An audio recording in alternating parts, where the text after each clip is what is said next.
criminal walks straight up to Joker and says he wants to join Joker's gang. Joker smiles and tells him that if he is serious about the job, he should get into the truck parked next to him. The man steps inside, thinking this is just another test, which, let's be honest, in Gotham, usually involves a lot less paperwork and a lot more explosives.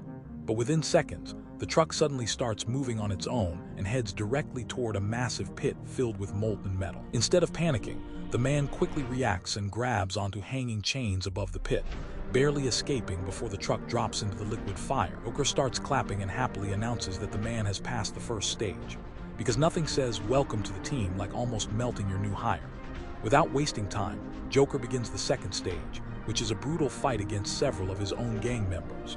One by one, they attack him, but the man handles them with surprising skill and precision, taking them down efficiently without losing control. Joker watches carefully, clearly impressed, but also slightly confused by how perfect this performance seems.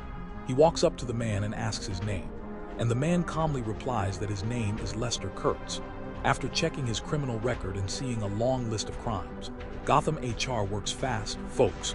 Joker grins and says he is officially hired, extending his hand for a handshake. However, Lester does something unexpected. Instead of shaking Joker's hand, he grabs the hand of one of the unconscious thugs and uses a hidden electric shock device, sending a painful jolt through Joker, turning his own classic trick against him. He literally hit him with the Uno reverse card. Now Joker is no longer laughing. He begins to suspect that this man might be more than he appears and quietly tells his men to keep a close eye on him. But the moment Lester finds himself alone, he disappears without a trace. Soon after, he shows up in Penguin's gang, who are currently in a violent conflict with Joker's crew. Penguin assigns them a mission to steal a valuable shipment of advanced weapons, but when both gangs arrive at the location, chaos breaks out instantly. In the middle of the fight, Lester suddenly throws a grenade into the weapons shipment, destroying the cargo and taking down members from both sides.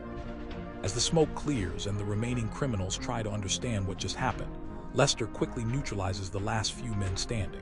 Then he slowly pulls a grapple gun from inside his jacket, attaches it to a nearby building, and finally reveals the truth by putting on a familiar mask. Lester Kurtz was never a criminal at all. He was Batman the entire time, and Joker unknowingly tested the one man who was always 3 steps ahead.